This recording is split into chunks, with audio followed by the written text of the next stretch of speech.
જિલ્લા શિક્ષણ અધિકારીની કચેરી બનાસકાંઠા પ્રેરિત ગણિત સફળતાનું પંચામૃતમાં આપનું સ્વાગત છે। આપણે આજે અહીંયા વિભાગ ડી વિશે ચર્ચા કરવાના છીએ, એ પણ સ્ટાન્ડર્ડ ગણિત માટે। સ્ટાન્ડર્ડ ગણિતમાં એક પ્રશ્ન પ્રકરણ 3 દ્વિચલ સુરેખ સમીકરણ યુગ્મનો પૂછાય છે, જેમાં કુલ પ્રશ્નો હોય છે। આ પ્રકારના કુલ પ્રશ્નો હોય છે। આમાં રકમ જોઈ લઈએ। એક હોસ્ટેલના વિદ્યાર્થીઓનું ભોજન ખર્ચ અંશતઃ અચળ અને અંશતઃ વિદ્યાર્થીઓએ જેટલા દિવસ ભોજન લીધું હોય તે દિવસોની સંખ્યાના પ્રમાણમાં હોય છે। એટલે કે બે વસ્તુ એ છે, નિશ્ચિત ખર્ચ અને દૈનિક ભોજન ખર્ચ। એટલે આપણે આ જે નિશ્ચિત ખર્ચ છે એને આપણે ધારી લઈએ x, નિશ્ચિત ખર્ચ ધારી લઈએ x અને દૈનિક ભોજન ખર્ચ એને ધારી લઈએ y। તો અહીંયા વિદ્યાર્થી એ માટે એટલે આપણે અહીંયા લખીએ કે એ માટે એ 20 દિવસ ભોજન લે છે અને તેનું ભોજન ખર્ચ 11,000 રૂપિયા ચૂકવે છે। એટલે આ છે x એ નિશ્ચિત ખર્ચ અને એ 20 દિવસ ભોજન લે છે, એટલે 20y બરાબર 1100। આપણે આને આપી દઈએ સમીકરણ નંબર 1। બીજો વિદ્યાર્થી છે b, જે 26 દિવસ ભોજન લે છે, એટલે એનું સમીકરણ બને x પ્લસ 26y બરાબર 1180। સમીકરણ નંબર 2। આ બે સમીકરણ આપણી જોડે આવી ગયા, એટલે આમાં તમે આદેશ અથવા લોપની રીત વાપરી અને x અને y શોધી શકો। અહીંયા x સરખા છે, એટલે આમાં આપણે જો લોપની રીત વાપરીએ તો સહેલાઈથી x અને y ની કિંમત આપણે શોધી શકીએ।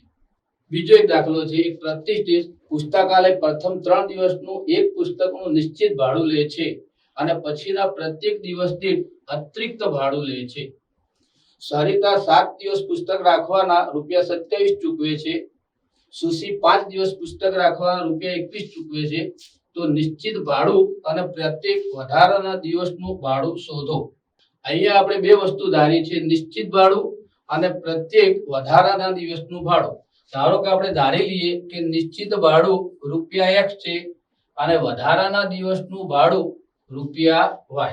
અહીંયા ઘણા બધા વિદ્યાર્થીઓ ભૂલ કરતા હોય છે। અહીંયા ધ્યાનથી જોઈએ કે આ જે સરિતા છે એ 7 દિવસ પુસ્તક રાખવાના ₹27 ચૂકવે છે। એટલે સરિતા 7 દિવસ પુસ્તક રાખે છે, એમાંથી આ જે 3 દિવસ છે નિશ્ચિત દિવસ થઈ ગયા, એટલે એનું ભાડું તો ₹x છે જ। એટલે સરિતા માટે આપણે જો સમીકરણ બનાવીએ તો x આને 3 દિવસ નિશ્ચિત ભાડું થયું, એટલે 7 દિવસમાંથી બાકી 4 દિવસ જ રહ્યા, એટલે 4y બરાબર 27। આના આપશે આપણે સમીકરણ નંબર 1। એવી રીતે સુશી 5 દિવસ પુસ્તક રાખે છે, એટલે સુશી માટે સુશી 5 દિવસ પુસ્તક રાખે છે, એમાં 3 દિવસ તેના નિશ્ચિત દિવસ છે, એટલે એના માટેનું સમીકરણ બનશે x પ્લસ 5 માંથી 3 જતા રહે એટલે 2y બરાબર ₹21। સમીકરણ નંબર 2। આમાં આપણે લોપની રીત સહેલાઈથી વાપરી શકીએ અને x ને y શોધી શકીએ। x પ્લસ 4y બરાબર 27, x પ્લસ 2y બરાબર 21 માઇનસ માઇનસ માઇનસ લોપની રીત વાપરીએ છીએ। x નો લોપ 4y માંથી 2y ગયા એટલે y, 27 માંથી 21 ગયા એટલે 6, માટે y બરાબર 3, 6 ભાગ્યા 2 એટલે 3। અને જો y ની કિંમત આપણે અહીંયા મૂકી દઈએ સમીકરણ 1 અથવા સમીકરણ 2 માં, તો સમીકરણ 2 માં મૂકીએ તો x અને 3 દુ 6 બરાબર 21, એટલે x બરાબર 15। એટલે આવી રીતે આપણે નિશ્ચિત ભાડું 3 દિવસનું નિશ્ચિત ભાડું ₹15 આવી જશે અને વધારાનું 1 દિવસનું ભાડું ₹3 આવશે। આ રીતે આપણે આ દાખલો સોલ્વ કરી શકીએ। હવે છે આ પ્રકરણ 4 નો દાખલો, દ્વિઘાત સમીકરણ।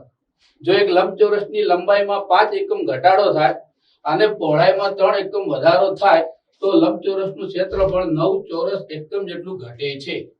અને જો આપણે લંબાઈમાં 3 એકમ અને પહોળાઈમાં 2 એકમ વધારીએ તો ક્ષેત્રફળ 64 ચોરસ એકમ વધે છે।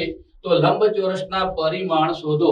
પરિમાણ એટલે લંબાઈ અને પહોળાઈ। તો આપણે ધારી લઈએ કે લંબચોરસની લંબાઈ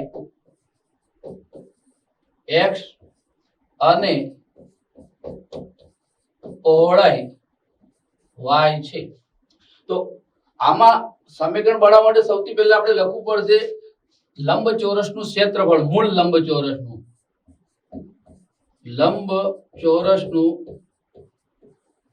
ક્ષેત્રફળ બરાબર લંબાઈ ગુણ્યા પહોળાઈ એટલે એક્સ વાય. અને હવે આપણે સમીકરણ બનાવશું એક લંબચોરસની લંબાઈમાં 5 એકમ ઘટાડો થાય એટલે એની લંબાઈ થઈ જશે x - 5 અને પહોળાઈમાં 3 એકમનો વધારો થાય એટલે y + 3 બરાબર. તો લંબચોરસનું ક્ષેત્રફળ 9 ચોરસ એકમ જેટલું ઘટે છે એટલે xy કરતા 9 ઘટશે એટલે xy - 9. અહીંથી આપણે સમીકરણ છોડી દઈએ તો xy - 5y + 3x - 15 બરાબર xy - 9. આ xy અહીંથી કટ થઈ જશે. અહીંથી સમીકરણ લઈ લઈએ 3x - 5y 15 ને આપણે આ સાઈડ લઈએ -9 + 15 3x - 5y બરાબર 6. આ રીતે બનશે સમીકરણ નંબર 1.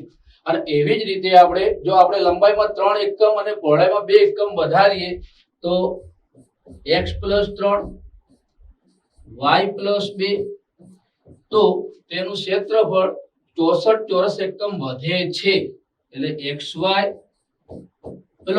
67 કૌંસ છોડી દઈએ xy + 3y + 2x + 3 × 2 = 6 બરાબર xy + 67. એટલે અહીંથી xy કટ થઈ જશે. અહીંયા બીજું એક સમીકરણ બનશે 2x + 3y અને 67 માંથી 6 જશે એટલે 61. આને આપણે આપી દઈએ સમીકરણ નંબર 2. તો આ સમીકરણ 1 અને 2 માં લોપની રીત વાપરવાથી આપણે x અને y સરળતાથી શોધી શકીશું અને એ પ્રમાણે લંબચોરસની લંબાઈ અને એની પહોળાઈ આપણે શોધી શકીએ. બીજો એક દાખલો છે લંબચોરસની લંબાઈ તેની પહોળાઈ કરતા બમણી છે.